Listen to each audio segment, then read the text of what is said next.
Price lord Jesus. ದೇವರ ನಾಮದಲ್ಲಿ ಪ್ರಿಯ ದೇವಜನರಿಗೆಲ್ಲರಿಗೂ ವಂದನೆಗಳು. ದೇವರು ನಮಗೆ ಆಶ್ರಯ ದುರ್ಗವಾಗಿದ್ದಾನೆ. ದೇವರು ನಮಗೆ ಆಶ್ರಯ ದುರ್ಗವಾಗಿದ್ದಾನೆ. ಆತನು ಇಕ್ಕಟ್ಟಿನಲ್ಲಿ ನಮಗೆ ವಿಶೇಷ ಸಹಾಯಕನು ಸಹ ಆಗಿದ್ದಾನೆ. ದೇವರಲ್ಲಿ ನಮಗೆ ಆಶ್ರಯವು ಸಂರಕ್ಷಣೆಯೂ ಉಂಟು. ಅಪಾಯಗಳು, ವಿಪತ್ತುಗಳು, ವೇದನೆಗಳು ನಮಗೆ ಸಂಭವಿಸುವಾಗ ಕ್ರಿಸ್ತನೇ ನಮಗೆ ಆಶ್ರಯ ದುರ್ಗವಾಗುತ್ತಾನೆ. ಈ ಹಳೆಯ ಒಡಂಬಡಿಕೆಯಲ್ಲಿ ಹೇಳಿರುವಂತೆ ಕ್ರಿಸ್ತನ ಆಶೀರ್ವಾದದಲ್ಲಿ ಕೆಲವೊಂದು ನಗರಗಳನ್ನು ಇಸ್ರೇಲದಲ್ಲಿ ಆಶ್ರಯ ಪಡಲಿಕ್ಕೋಸ್ಕರ ಸ್ಥಾಪನೆ ಮಾಡಿರ್ತಾರೆ. ಯೆಹೋವನ ಆಜ್ಞಾನುಸಾರವಾಗಿ ಅವರಿಗೆ ಇಸ್ರೇಲದಲ್ಲಿ ಕೆಲವೊಂದು ಆಶ್ರಯ ನಗರಗಳನ್ನು ಕಟ್ಟುವ, ಆಶ್ರಯ ನಗರಗಳನ್ನು ಸ್ಥಾಪಿಸುವ ಒಂದು ಆಲೋಚನೆ ಉಂಟಾಗುತ್ತೆ. ಯಾಕಪ್ಪ ಅಂದ್ರೆ ಅಲ್ಲಿ ಯಾರಾದರೂ ಕೊಲೆಯಾದರೆ, ಇಸ್ರೇಲದಲ್ಲಿ ಯಾರನ್ನಾದರೂ ಕೊಲೆ ಮಾಡಿದರೆ, ಕೊಂದು ಬಿಟ್ಟರೆ, ಅಂದರೆ ಉದ್ದೇಶಪೂರ್ವಕವಾಗಿ ಅಲ್ಲ, ಅನಿರೀಕ್ಷಿತವಾಗಿ ಕೊಲೆ ಮಾಡಿದರೆ, ಆಕಸ್ಮಿಕ, ಅವತ್ತಿನ ದಿನ ಇಸ್ರೇಲದಲ್ಲಿ ಕೆಲವೊಂದು ಆಶ್ರಯ ನಗರಗಳಿದ್ವು. ಈಗಲೂ ಆಧುನಿಕವಾಗಿರ್ತಕ್ಕಂಥ ಈ ಪೊಲೀಸ್ ಸ್ಟೇಷನ್ಗಳಿದಾವೆ. ನಮಗೆ ಆಶ್ರಯ ನಗರಗಳು ನಮಗೆ ಅಂತಲ್ಲ. ಈಗ ಒಬ್ಬ ಲಾರಿ ಚಾಲಕ, ನಾನು ಒಬ್ಬ ಚಾಲಕನೇ, ಒಬ್ಬ ಲಾರಿ ಚಾಲಕ ಆಕಸ್ಮಿಕವಾಗಿ ಏನಾದರೂ ಯಾವ್ದೋ ಒಂದು ಮಗುವಿನ ಮೇಲೆ, ಹುಡುಗನ ಮೇಲೆ ರಸ್ತೆ ದಾಟುವಾಗ ಆಕಸ್ಮಿಕವಾಗಿ ಆಕ್ಸಿಡೆಂಟ್ ಆಗಿಬಿಟ್ಟು ಅದು ಕೊಲೆ ಆಯ್ತಂದ್ರೆ, ಅವನು ಆ ಕ್ಷಣದಲ್ಲಿ ಆ ಲಾರಿಯನ್ನು ಬಿಟ್ಟು ಬೇಗನೆ ಓಡಿ ಹೋಗಿ ಆ ಪೊಲೀಸ್ ಸ್ಟೇಷನ್ ಅಲ್ಲಿ ಆಶ್ರಯ ಪಡಿತಾನೆ. ಇಲ್ಲ ಅಂದ್ರೆ ಅವನು ಅಲ್ಲಿರ್ತಕ್ಕಂಥ ಜನ ಅವನು ಉಳಿಸಲ್ಲ.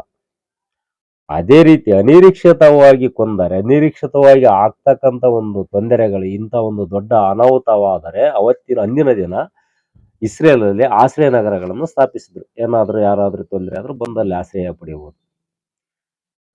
ಈಗ ನಮಗೆ ಆಗ್ಲಿ ಏನೇ ಒಂದು ತೊಂದರೆಗಳು, ಯಾವುದೇ ರೀತಿ ನಮಗೆ ಸಮಸ್ಯೆಗಳು, ದೊಡ್ಡ ದೊಡ್ಡ ಸಮಸ್ಯೆಗಳು, ರೋಗ ರುಜಿನಗಳು, ಮನಸ್ಸಾಕ್ಷಿಗಳಲ್ಲಿ ಬರ್ತಕ್ಕಂಥ ಮನಸ್ತಾಪಗಳನ್ನು, ಇವುಗಳಿಂದ ದೂರ ಆಗ್ಲಿಕ್ಕೆ ನಾವು ಆಶ್ರಯ ಪಡಿತೇವೆ ಇಲ್ಲಿ ಕರ್ತನ ರೆಕ್ಕೆಗಳಲ್ಲಿ. ಆಮೇನ್. ಆ ಕರ್ತನಲ್ಲಿ ನಾವು ಆ ಸಿಲುಬೆಯ ನೆರಳಲ್ಲಾದರೂ ಹೋಗಿ ನಾವು ಸಿಲುಬೆಯ ಆ ನೆರಳಲ್ಲಿ ಹೋಗಿ ಅವಿತ್ಕೊಳ್ತೀವಿ. ನಮ್ಮನ್ನು ಈ ರೋಗದಿಂದ ಕಾಪಾಡಪ್ಪ, ನಮ್ಮನ್ನು ಈ ಸಮಸ್ಯೆಯಿಂದ ಪರಿಹರಿಸಪ್ಪ ಅಂತ ಹೇಳ್ಬಿಟ್ಟು ನಾವು ಆ ಕರ್ತನ ಆಶ್ರಯದಲ್ಲಿ ಹೋಗಿ ಆ ಒಂದು ಸ್ಥಾನವೇ ತುಂಬಾ ಪವಿತ್ರವಾದ ಸ್ಥಾನ. ಪರಿಶುದ್ಧಾತ್ಮನ ಆಶ್ರಯ ಅಷ್ಟೊಂದು ಸುಲಭವಾಗಿ ಯಾರಿಗೂ ಸಿಗೋದಿಲ್ಲ. ಅದೃಷ್ಟವಂತರು ನಾವೆಲ್ಲರೂ, ಅದೃಷ್ಟವಂತರು. ಅದಕ್ಕೆ ಇಂತಹ ಸುರಕ್ಷಿತವಾಗಿರ್ತಕ್ಕಂಥ ಕರ್ತನ ಆಶ್ರಯ ನಮಗೆ ಸಿಕ್ಕಿದೆ. ನಾವು ಹಲವಾರು ರೋಗ ರುಜಿನಗಳಿಂದ, ಪಾಪಗಳಿಂದ, ಶಾಪಗಳಿಂದ ನಾವು ಹೋಗಿ ಕರ್ತನ ಆಶ್ರಯವನ್ನು ಪಡೆಯಬಹುದು. ಆಮೇನ್. ಆದುದರಿಂದಲೇ ದಾವೀದನು ತನ್ನ ಅನುಭವದಿಂದ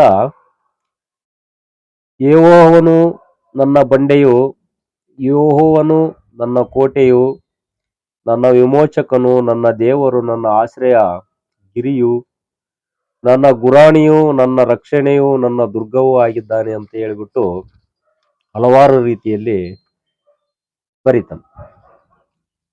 ಜ್ಞಾನಿಯಾದ ಸುಲೇಮೋನನು ಸಹ ಕರ್ತನ ಆಶ್ರಯದ ಮಹಿಮೆಯನ್ನು ತಿಳಿದುದರಿಂದ ಅವನು ಸಹ ಯೆಹೋವನ ನಾಮವು ಬಲವಾದ ಬುರುಜು ಅಂತ ಹೇಳ್ಬಿಟ್ಟು ಅವನು ಸಹ ದೊಡ್ಡ ಬುರುಜಾಗಿರುವುದು, ಭದ್ರವಾಗಿರುವುದು ಅಂತ ಹೇಳ್ಬಿಟ್ಟು ಆ ಜ್ಞಾನಿಯಾದ ಸುಲಮೋನನು ಅವರು ಸಹ ಹೀಗೆ ಹೇಳುತ್ತಾರೆ. ಹಲ್ಲೆಲೂಯಾ.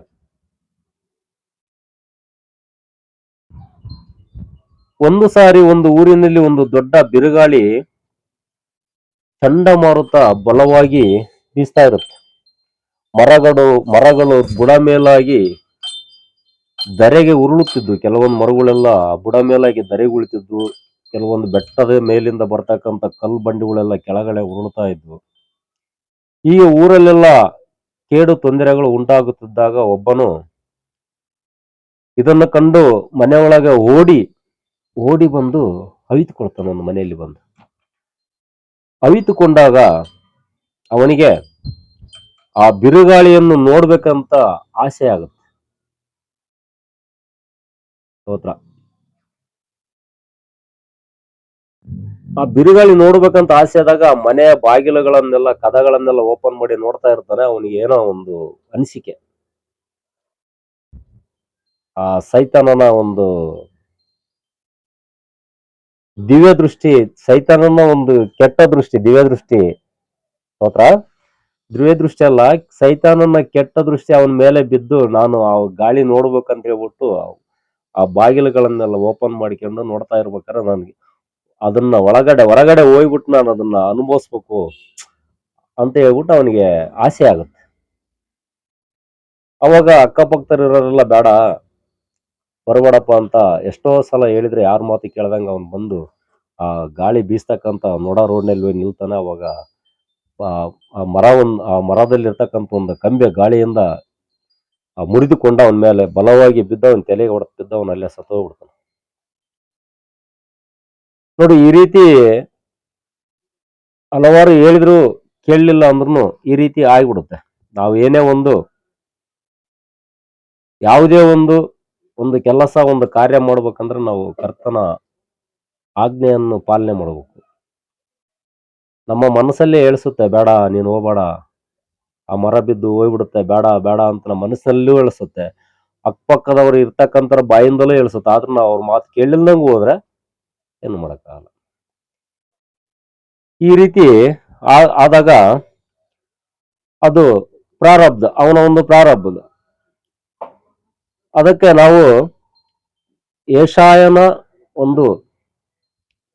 ಯೇಸುವಿನ ಪ್ರವಾದಿಯಾದ ಯೆಶಾಯನು ಹೇಳ್ತಾನೆ, ಸ್ಥಿರ ಚಿತ್ತನನ್ನು ಶಾಂತಿಯಲ್ಲಿ ನೆಲೆಗೊಳಿಸಿ ಕಾಯುವಿ, ಅವನಿಗೆ ನಿನ್ನಲ್ಲಿ ಭರವಸೆವಿದೆ. ಸ್ಥಿರ ಚಿತ್ತನನ್ನು ಶಾಂತಿಯಲ್ಲಿ ನೆಲೆಗೊಳಿಸ್ಬೇಕು. ಶಾಂತಿಯಿಂದ ನಾವು ಅವನನ್ನು ಮನಸ್ಸಿನಲ್ಲಿ ಶಾಂತ ಚಿತ್ತದಿಂದ, ಶಾಂತಿಯಿಂದ ನೆಲೆಗೊಳಿಸಿ ನಾವು ಆ ಒಂದು ತೃಪ್ತಿಯನ್ನು ಕಾಯುತ್ತಾ ಹೋದರೆ, ಆ ಶಾಂತ ಚಿತ್ತವನ್ನು ಕಾಯುತ್ತಾ ಹೋದರೆ ಅವನಲ್ಲಿ ನಮಗೆ ಭರವಸೆ ಇರುವುದರಿಂದ ನಮಗೆ ಯಾವುದೇ ರೀತಿ ತೊಂದರೆ ಆಗುವುದಿಲ್ಲ. ಹಲ್ಲೆಲೂಯಾ. ಮಹಿಮೆಯಾದ ನಮಗೆ ಆ ಒಂದು ಮಹಿಮೆಯಾದ ಆಶ್ರಯ ದುರ್ಗವು ಕಲ್ವಾರಿ ಸಿಲುಬೆಯೇ. ಹಲ್ಲೆಲೂಯಾ.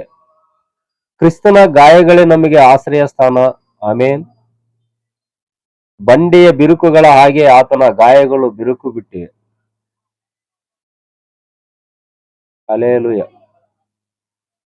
ನೋಡಿ, ಬಂಡೆಯ ಬಿರುಕುಗಳ ಹಾಗೆ, ಈ ಬಂಡೆಗಳಲ್ಲಿ ಬಿರುಕು ಬಿಟ್ಟಿರ್ತಕ್ಕಂಥ ಬಂಡೆಗಳ ನಡುವೆ ಹೋಗಿ ಯಾವ ರೀತಿ ಪಾರಿವಾಳಗಳು ಆಶ್ರಯ ಪಡ್ತಿದ್ದವ, ಆ ರೀತಿ ಕ್ರಿಸ್ತನ ಮೈಯಲ್ಲಿ ಆಗಿರ್ತಕ್ಕಂಥ ಗಾಯಗಳ ಬಿರುಕುಗಳಲ್ಲಿ ನಾವೆಲ್ಲರೂ ಹೋಗಿ ಆಶ್ರಯ ಪಡೆಯುತ್ತಾ ನಮಗೋಸ್ಕರ ಜೀವವನ್ನೇ ತ್ಯಾಗ ಮಾಡಿದ ದೇವಾದಿ ದೇವನೇ, ಕರ್ತನೆ, ಸ್ತೋತ್ರ. ಅವನ ಬಿರುಕುಗಳಲ್ಲಿ ದೇಹದ ಬಿರುಕುಗಳಲ್ಲಿ ನನಗೆ ಬಂದು ನೀವು ಆಶ್ರಯ ಪಡೀರಿ ಮಕ್ಕಳೇ ಅಂತ ಹೇಳ್ಬಿಟ್ಟು, ಯಾವುದಕ್ಕೂ ನೀವು ಅಂಜಬೇಡಿ, ನಾನು ನಿಮ್ಮನ್ನು ರಕ್ಷಿಸುತ್ತೇನೆ ಅಂತ ಹೇಳ್ಬಿಟ್ಟು ಯೇಸು ಅಂದಿನ ದಿನವೇ ಹೇಳಿದ ಮಾತು. ಆಮೇನ್. ಅವನು ನನ್ನಲ್ಲಿ ಆಸಕ್ತನಾಗಿರುವುದರಿಂದ ಅವನನ್ನು ನಾನು ರಕ್ಷಿಸುವೆನು. ಅವನು ನನ್ನ ನಾಮವನ್ನು ಅರಿತನಾಗಿರುವುದರಿಂದ ನಾನು ಅವನನ್ನು ಉದ್ಧರಿಸುವೆನು. ಯೇಸುವಿನ ನಾಮಕ್ಕೆ ಮಹಿಮೆ ಉಂಟಾಗಲಿ. ಯೇಸುವನ್ನು ಜನ್ಮ ಜನ್ಮಾಂತರವಾಗಿ ನಿನ್ನನ್ನು ಮರೆಯಲಾರೆನಪ್ಪ. ಯೇಸುವೆ, ಯೇಸುವಿನ ನಾಮಕ್ಕೆ ಜಯವಾಗಲಿ. ಯೇಸುವಿನ ನಾಮಕ್ಕೆ ಮಹಿಮೆಯಾಗಲಿ. Hallelujah, hallelujah, hallelujah.